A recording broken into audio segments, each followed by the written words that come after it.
작년에 한 신문 기사가 굉장히 주의 깊게 다가왔던 적이 있습니다. 장애인들이 영화를 볼 권리를 갖게 해달라고 5년째 소송 중이라는 그런 기사였는데요. 시각장애와 청각장애를 가진 사람들에게는 극장에서 영화를 보는 것이 그러고 보니 쉽지 않겠다, 불가능하겠다. 영화 한 편 보는 것이 소소한 낙인데 가장 쉬운 문화생활인데 그조차도 그분들한테는 어렵겠다 하는 그런 생각을 기사 속에서 느낄 수 있었습니다. 그런데 약간의 보조기기만 있으면 충분히 영화를 보거나 느낄 수 있었습니다.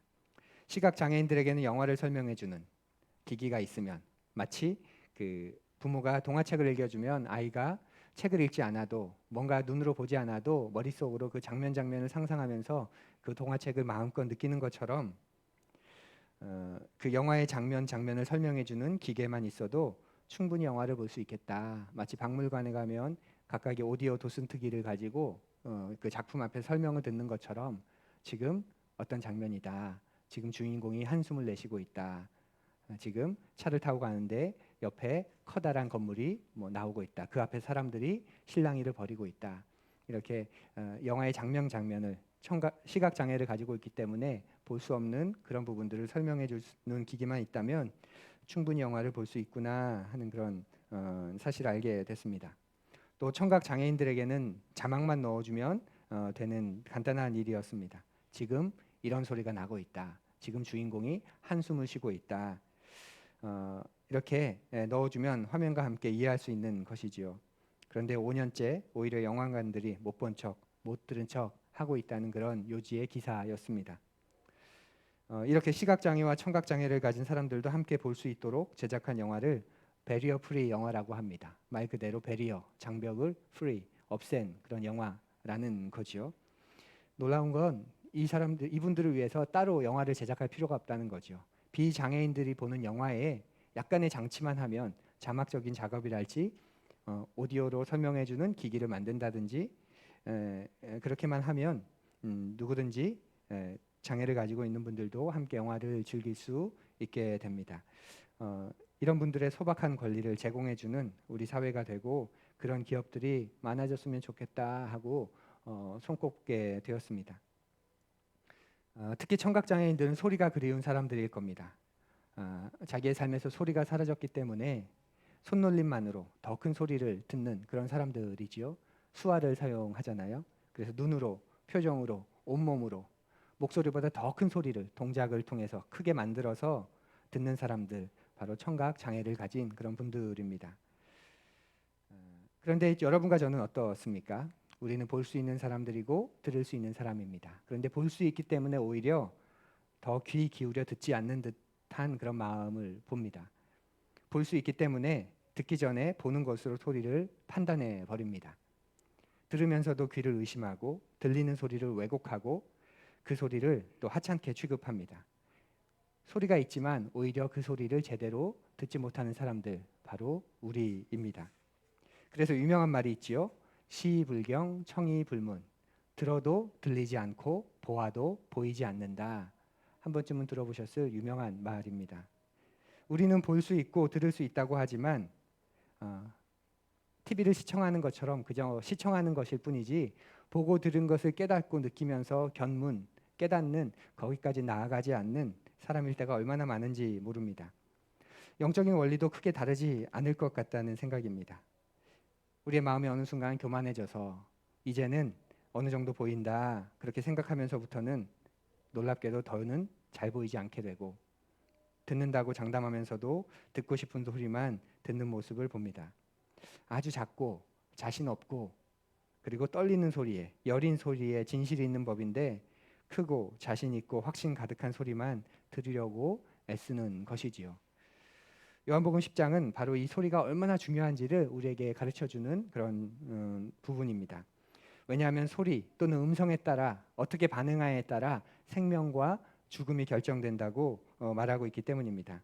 이것을 위해서 예수님은 목자와 양이라는 은유, 메타포를 여기서 사용하시는데요. 그래서 10장은 우리에게 질문합니다. 목자의 음성을 따라가고 있는가? 어떤 소리가 가장 크게 들리는가라고 말이죠. 10장이 우리에게 말하고 있는 이 두 가지 사실을 오늘 본문을 통해서 생각해보고 또 돌아보았으면 합니다. 먼저 요한복음 10장의 말씀을 함께 읽습니다. 10장 1절에서 6절까지의 말씀인데요. 오늘은 설교 노트에 공동 번역의 말씀을 실어 두었습니다. 우리 공동 번역 말씀으로 한 절씩 1절에서 6절까지 윤독합니다. 예수께서 또 말씀하셨다. 정말 잘 들어두어라. 양 우리에 들어갈 때에 문으로 들어가지 않고 딴 데로 넘어 들어가는 사람은 도둑이며 강도이다. 양치는 목자는 문으로 버젓이 들어간다. 문지기는 목자에게 문을 열어주고 양들은 목자의 음성을 알아듣는다. 목자는 자기 양들을 하나하나 불러내어 밖으로 데리고 나간다. 이렇게 양떼를 불러낸 다음에 목자는 앞장서 나간다. 양떼는 그의 음성을 알고 있기 때문에 그를 뒤따라간다. 양들은 낯선 사람을 결코 따라가지 않는다. 그 사람의 음성이 귀에 익지 않기 때문에 오히려 그를 피하여 달아난다.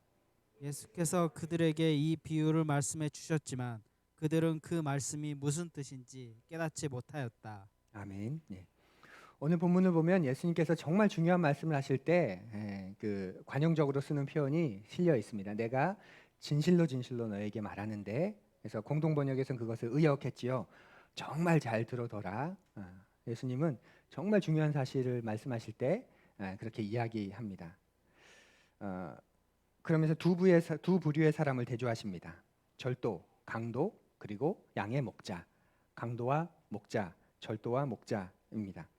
예수님 먼저 강도를 문으로 들어가지 않고 딴 데로 넘어 들어가는 사람으로 묘사합니다. 그리고 목자는 문으로 들어가는 사람이라고 표현합니다.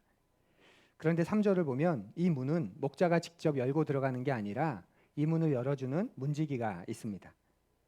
또 그렇게 들어가서 양의 이름을 불러서 밖으로 이끌어내는 것을 보면 여러 목자들의 양이 한데 섞여 있다는 걸 우리가 생각해 볼 수 있습니다.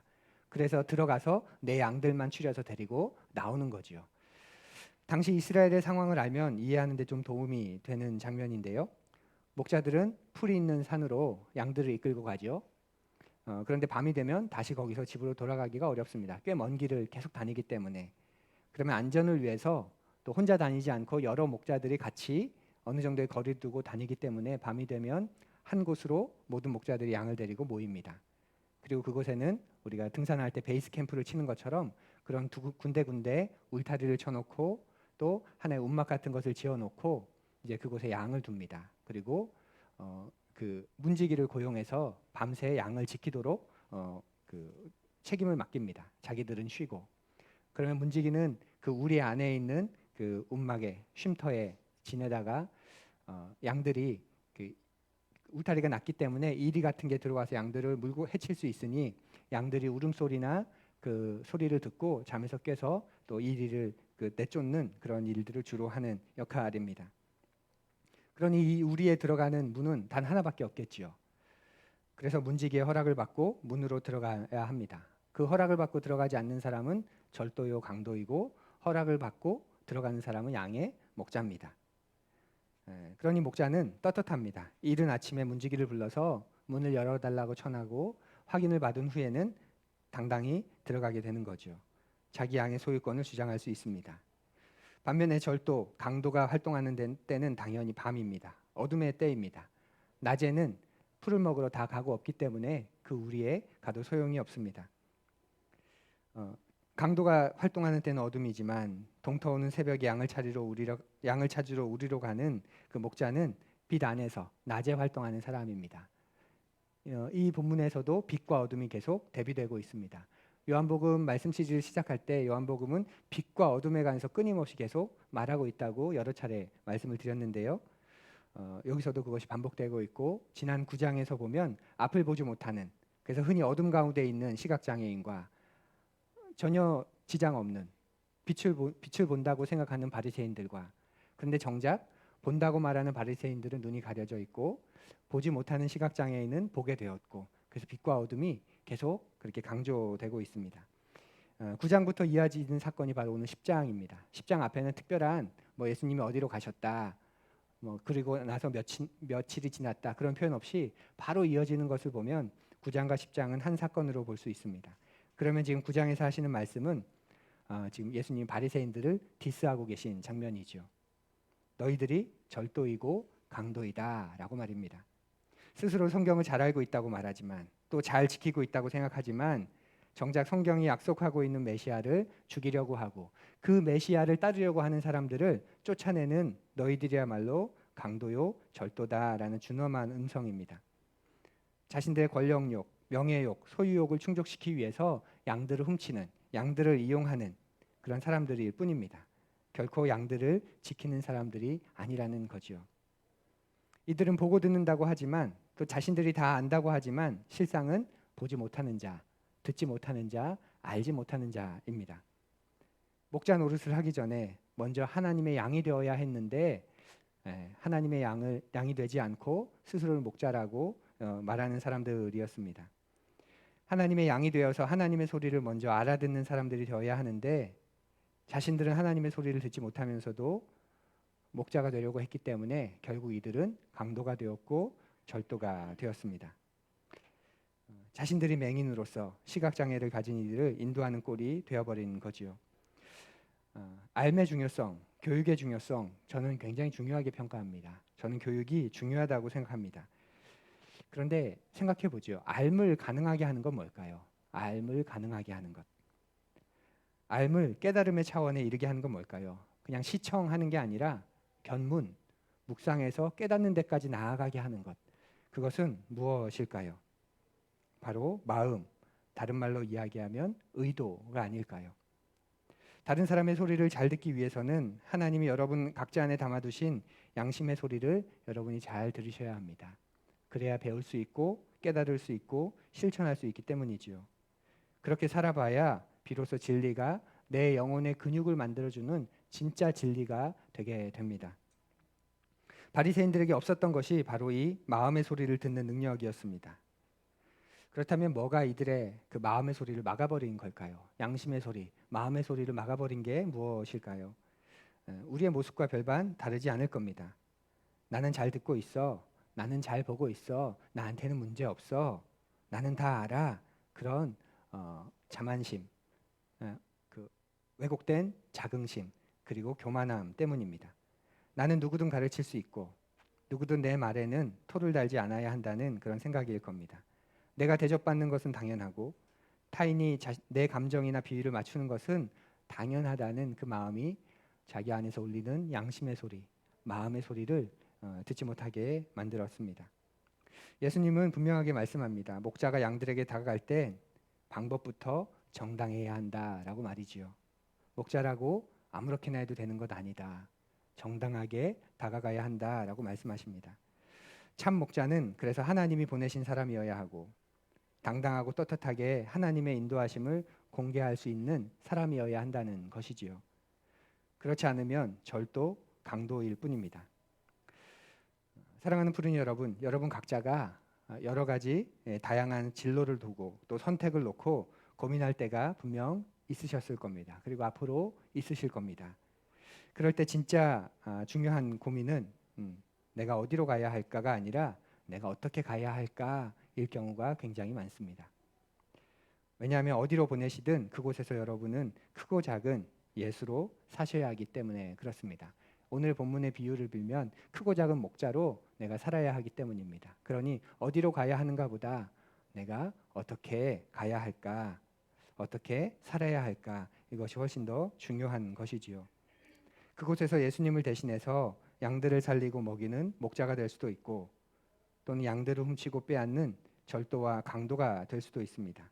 담을 넘는 사람이 될 수도 있고 문을 통과하는 사람이 될 수도 있습니다. 가는 것이 중요한 게 아니라 어떻게 갈 것인가. 그래서 그것이 중요하다 말씀하십니다. 어떻게 살아야 하는지 늘 마음의 준비를 하시고 헤아리시면 좋겠습니다. 나의 마지막의 모습은 어떠하였으면 좋겠다. 나의 50대의 모습은, 60대의 모습은, 나의 노년의 모습은, 나중에 부모가 됐을 때 나의 모습은, 자녀가 어느 정도 컸을 때 나의 모습은 어떠하였으면 좋겠다. 그렇게 끊임없이 내가 어떻게 살아야 하는지의 모습을 그리고 그것을 성경적으로 계속 질문해보고 그러면서 마음의 준비와 헤아리는 삶을 살아가시면 도움이 되실 겁니다. 예수님은 우리가 꼭 그렇게 살아야 하는 이유를 3절에서 5절을 통해서 다른 식으로 표현해 주시는데요. 1, 2절에서는 목자와 거짓 목자의 입장에서 양을 생각하셨다면 3절에서 5절을 통해서는 양들의 입장에서 목자와 거짓 목자를 구분하십니다. 앞에서 1, 2절에서 중요했던 건 문입니다. 문으로 들어가냐 들어가지 않느냐. 그런데 그것이 목자와 거짓 목자를 결정하는 기준이었다면 이제 3절에서 5절에서는 양의 반응이 진짜 목자이냐 거짓 목자이냐, 목자이냐 방도이냐를 결정하는 중요한 이유가 됩니다. 한번 상상해 보십시오. 이른 아침에 떠오르는 태양을 뒤로 한 채 목자가 자기의 양들을 찾으러 걸어갑니다. 그리고 문지기를 깨웁니다. 문지기가 확인을 하고 문을 열어주면 그 안으로 들어갑니다. 그 발자국 소리만 듣고도 양들이 주인인 것을 알아채지 않았을까요? 흥얼거리며 노래를 부르며 양들을 부르려고 할 때 그 노래 소리만 듣고도 양들이 목자를 알아차리지 않았을까요? 저는 저희 아이들이 현관 번호키를 누르는 그 소리만 듣고도 누구인지를 구별합니다. 6자리 숫자를 누를 때 아이들마다 다 박자가 있습니다. 그래서 번호키를 다 누르기도 전에 마음속으로 외칩니다. 아, 윤지 왔구나. 아, 윤성이구나. 윤담이구나. 윤술이구나. 참고로 윤술이는 한 번도 성공한 적이 없습니다. 뭔가 하나 누르고 그 다음 한참 소리가 들리지 않으면 아, 윤술이구나. 양들도 그와 같지 않을까요? 목자가 자기 양들의 이름을 부르자 양들은 금방 자기 목자임을 알고 알아차리고 반응했을 겁니다. 지금 예수님이 하시는 이 말씀은 실제 상황은 아닙니다. 당연하겠죠. 목자들이 수십 마리, 수백 마리 양들의 이름을 다 지었을 리도 만무하고 그 양들의 이름을 지어놓고 다 외운다는 것도 불가능합니다. 예수님이 이 비유를 통해서, 이 은유를 통해서 가르쳐 주시는 중요한 건 목자의 음성이 양들이 자기의 목자를 구분하는 굉장히 중요한 요소라는 겁니다. 양들은 목자의 음성을 통해서 목자를 알아차린다라는 뜻입니다. 양은 전형적인 근시동물로 알려져 있습니다. 그래서 보는 것으로 반응하지 않습니다. 양들 사이에 염소를 두는 이유가 그것이죠. 3대 1의 비율로. 양이 30마리면 염소는 10마리 정도. 늘 3대 1의 비율로. 그래서 성경 안에 보면, 복음서를 보면 양과 염소가 끊임없이 나옵니다. 양들은 근시동물이어서 앞을 보고 움직이지 않고 땅만 보면 움직입니다. 그러다 보니 넘어지고 낭떠러지로 가고, 그래서 반드시 염소가 있어야 합니다. 염소는 하늘을 보며 앞을 보며 가기 때문에. 그래서 양들은 땅을 보고 염소의 움직이는 방향을 보고 계속 따라가는 것이죠. 그렇기 때문에 양들에게 있어서 가장 중요한 것, 목자를 분별할 수 있는 유일한 수단은 그 목자의 음성이 됩니다. 그래서 양들에게 목자의 음성은 단지 말을 전하는 수단만이 아니라 목자 그 자체가 됩니다. 우리 목자의 음성, 목자 그 자체다라는 거죠. 목소리로 목자의 존재를 알고 두려움과 움츠러듦 없이 알아차리고 따릅니다. 그러면 양들은 어떻게 목자의 음성을 알아차리는 걸까요? 당연하죠. 경험과 관계를 통해서일 겁니다. 목자와 함께 보낸 시간이 그 목소리를 알아듣게 해주는 것입니다. 양들은 하룻밤을 같이 보내는 문지기의 목소리에 반응하지 않습니다. 또 아무리 감미로운 목소리를 가진 성악가가 자신들의 이름을 불러준다고 해도 반응하지 않습니다. 함께 왔던 목자, 자신을 쉴 만한 물가와 푸른 초장으로 인도해 주었던 목자의 음성만을 양들은 따라갈 뿐입니다. 그 목자의 음성을 따라갔을 땐 단 한 번도 위험하지 않았고, 단 한 번도 배고프지 않았고, 단 한 번도 독초를 먹지 않았기 때문에 그렇습니다. 그 경험이 그의 목소리를 들으면 반갑고 기쁜 양이 되게 하는 거죠. 유명한 소설인 어린 왕자를 보면 어린 왕자와 여우가 등장하는 유명한 장면이 나오는데요. 어린 왕자가 여우에게 같이 놀자고 말합니다. 그러자 여우가 같이 놀 수 없다고, 자신은 길들여지지 않았기 때문에 너랑 같이 놀 수 없어, 너랑 친구가 될 수 없어, 이렇게 답하죠. 그러자 어린 왕자가 묻죠. 길들여진다는 게 뭐냐? 여우는 길들여진다는 건 관계를 맺는다는 거야, 이렇게 알려줍니다. 그 한 대목 한번 들어보십시오. 나도 너에게는 수없이 많은 다른 여우들과 조금도 다를 바 없는 한 마리 여우에 지나지 않지. 하지만 네가 나를 길들인다면 우리는 서로를 필요로 하게 되는 거야. 너는 내게 이 세상에서 하나밖에 없는 존재가 되는 거야. 난 내게 이 세상에서 하나밖에 없는 존재가 될 거고. 여우는 그러면서 길들여졌을 때, 관계가 형성되게 되었을 때 어떤 일이 일어나는지를 계속해서 말합니다. 닭들은 모두 비슷비슷하고 사람들도 모두 비슷비슷해. 그래서 난 좀 따분해. 하지만 네가 나를 길들인다면 내 생활은 햇빛이 드는 것처럼 환해질 거야. 난 다른 모든 발소리와는 다른 한 가지 발소리를 분간할 수 있게 될 거야. 다른 발소리를 들으면 난 얼른 굴 속으로 들어가겠지. 그렇지만 내 발소리를 들으면 마치 음악 소리를 들은 듯이 굴 밖으로 뛰쳐나올 거야. 여우는 어린 왕자한테 자신과 친구가 되고 싶으면 나를 길들여줘야 돼. 이렇게 말하고 있는 겁니다. 그러자 어린 왕자가 대묻지요. 그러면 널 어떻게 하면 길들일 수 있어? 굉장히 유명한 그 대목이 거기서 나오지요. 어떻게 하면 길들일 수 있죠? 읽어볼까요? 아주 참을성이 많아야 합니다. 예. 우리가 그렇게 친구가 되는 거고 서로가 서로에게 길들여지는 겁니다. 길들여진다는 표현이 좀 부정적인 어감으로 현대에 사용되어지만 관계를 맺는다는 뜻입니다. 그렇게 서로가 참된 관계를 맺기 위해선 길들여지기 위해선 아주 참을성이 많아야 합니다. 지금 뭐 한 30년째 참고 계신 배우자를 참고 계신 분들 축복합니다. 예, 예. 그것이 관계를 맺는 우리 목자 되신 주님과 우리의 관계도 그렇지 않습니까? 우리 주님이 얼마나 참을성이 많으시나요?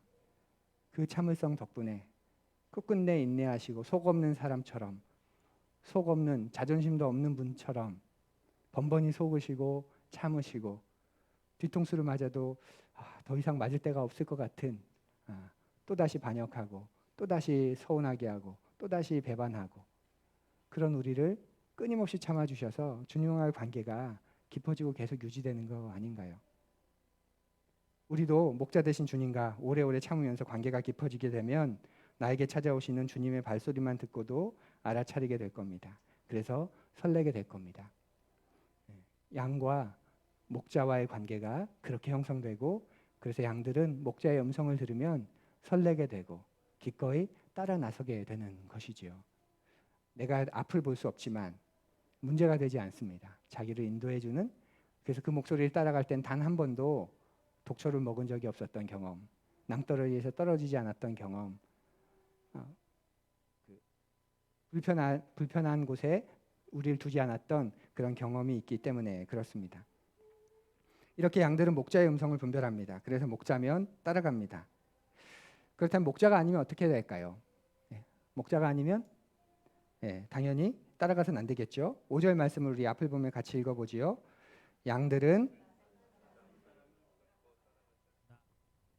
사람은 음성이 귀에 익지 않기 때문에 오히려 그를 피하여 달아난다.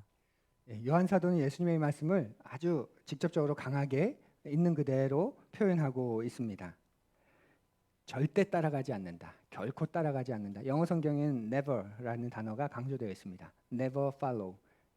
양들은 자기 목자가 아닌 그 음성에는 절대 결코 따라가지 않는다라는 거죠. 내가 의지하는 목자의 음성이 아니기 때문에 양의 마음이 움직이지 않는다는 뜻입니다. 그래서 절대 따라가지 않습니다. 이 말을 반대로 생각해 보면 예수님은 지금 양의 책임을 강조하고 계시기도 합니다. 단순히 따라가는 게 아니라 피하여 달아나야 된다, 도망가야 된다라고 알려주시기 때문에 그렇습니다. 그건 도망가는 게 정상이야. 목자가 아니라면 절도요 강도라면 그건 따라가지 않는 수준이 아니라 도망가야 돼. 그렇게 그것이 정상이라는 말입니다. 왜냐하면 생명과 관련된 일이기 때문에 단호해야 한다는 그런 뜻입니다. 사랑하는 푸른 여러분, 그리스도인들은 여러 가지 면에서 너그러워야 합니다. 똑같은 의미로 여러분들은 여러분의 삶의 자리나 삶의 여러 양태 속에서 여러 부분에서 너그러우셔야 합니다. 너그러우셔야 합니다. 하지만 진리와 진리가 아닌 것 사이에서는 냉정해지실 필요가 있습니다. 진리와 진리가 아닌 것 사이에서는 너그러운 게 아니라 냉정해지셔야 합니다. 부족한 목자와 유능한 목자의 문제일 때는 좀 너그러워야 하겠지요. 그러나 참 목자와 거짓 목자의 문제일 때는 선택의 여지가 없습니다. 도망가야 합니다. 마약 속으로 있는 동료들을 살리기 위해서 나도 마약을 하면서 그들 곁에 있겠다. 너무 어리석은 말이지요. 자신이 죽어가는 줄도 모른 채 남을 살리겠다고 해서는 안 되는 겁니다. 그러니 도망가십시오. 우리 교회가 제가 진리를 따르지 않는다면 도망가십시오. 네. 갑자기 왜 이렇게 싸해집니까? 윤리적인 죄를 제가 짓고도 제 입으로 하나님의 은혜를 운운하고 용서를 노래한다면 도망가십시오. 더 이상 그곳에 그 자리에 참여하지 말고 나오셔야 됩니다. Never follow. 절대 따라가지 마라. 그것이 절도와 강도로부터 도망하라는 예수님의 말씀입니다. 사랑하는 푸른이 여러분, 여러분에는 어떤 소리가 더 크게 들리십니까? 세상의 소리입니까? 아니면 말씀으로 다가오시는 목자이신 주님의 소리입니까? 사람의 소리입니까? 아니면 기도 중에 들려오는 주님의 음성입니까? 여러분이 어떤 소리를 가장 예민하게 듣고 가장 기민하게 반응하는지가 여러분이 누구인지를 가장 정확하게 설명해 줍니다. 어느 소리에 벌떡 일어나서 몸을 움직이고 마음으로 반응하고 재물을 나누고 시간을 쓰는지가 여러분이 누구인지를 말해줍니다. 그렇다면 주님은 어떻게 그분의 음성을 우리에게 들려주실까요? 먼저는 하나님의 말씀을 깊이 되새기는 중에 들려주시죠. 물리적인 음성은 아니지만 주님의 부르심과 촉구하심을 느끼게 해주십니다. 그래서 하나님이 이걸 원하시는 것 같아. 하나님의 마음이 이런 것 같아. 하나님이 내게 이런 말씀을 주시는 것 같아. 우리는 거기서 깨닫고 알게 됩니다. 때로는 이웃을 통해서 들려주기도 하고 어떤 사건과 사고를 통해서 하나님의 마음과 음성을 들려주십니다. 가장 약하고 힘없는 이들의 목소리를 통해서도 주님은 들려주십니다. 내가 어디로 가야 할지, 어떻게 살아야 하는지 말씀해 주십니다. 그러니 여러분의 영혼의 안테나를 잘 세우십시오. 그래야 내 욕망이 부르는 곳이 아니라 주님이 부르시는 곳으로 갈 수 있습니다. 혹시 주님이 주시는 마음이, 그 주님의 지속되는 음성이 따라가지 마라, 도망해라, 그런 경고가 있다면 단호히 결별하십시오. 하지만 따라가, 참여해, 그런 도전이 있다면 아무리 열악한 곳이라도 때로는 그곳에 죄악이 관영한 것 같더라도 그곳에 머무르며 주님의 빛을 드러내기 위해 애쓰고 힘쓰시기 바랍니다. 예수님은 제가 아주 어릴 때부터 저의 목자, 참 리더가 되어주셨습니다. 30년 넘게 지금도 저의 리더이십니다. 저의 목자이신 예수님은 저를 위해 엄청난 대가를 치러주셨고 그 사실을 깨닫고 감격했고 그런 제게 계속해서 예수님은 제 이름을 불러주시며 함께하고 계십니다. 제 인생이 굴곡질 때마다 저를 이끌어 주셨고요. 절망의 순간에서는 저를 붙들어 주셨습니다. 굉장히 중요한 결정을 내려야 하는 순간에는 저에게 생각의 소리로 찾아와 주셨고 어떤 때는 길을 열어주시고 보여주시면서 열어주셨고 어떤 때는 저 스스로 하나님의 뜻과 예수님의 정신을 따라갈 수 있도록 이끌어 주셨습니다. 바로 이 예수님이, 이 주님이 여러분에게도 참 리더가 되실 수 있습니다. 여러분의 이름을 아시고 찾아와 불러주시는 그 주님께서 그래서 오늘 또다시 여러분과 저를 찾으십니다. 우리 안에 있는 우리에게 들어오셔서 그 목소리를 들려주시며 나를 따르라 이렇게 말씀하십니다. 이름을 부르신다는 건 여러분을 무리가 아니라 한 사람으로 상대해 주신다는 뜻이지요. 여러분 한 사람 한 사람을 각각의 하나의 이야기를 가진 한 생명으로, 한 인격으로, 한 존재로 대하신다는 말입니다. 그러니 이제 또다시 그리고 여전히 주님을 신뢰하고 그분께 맡기고 그분을 의지하는 인생을 한 주간 살아가시기 바랍니다. 그분이 가시는 곳으로 발걸음을 옮기시고 또 마음을 두십시오. 분명 꽃길만은 아니겠지만 그 길을 걷다 보면 주님과 함께 걸어가다 보면 더 깊고 더 넓고 더 높은 사랑을 분명 경험하게 되실 겁니다. 이번 한 주간도 주님이 약속하신 풍성한 생명이 어떤 것인지 경험하고 알게 되는, 그래서 나의 구원은 처음 예수님을 영접할 때 한 번 받고 끝나지 않고 그 구원의 생명이 계속 풍성해지는 그 한 주를 경험하는 여러분 되시길 원합니다.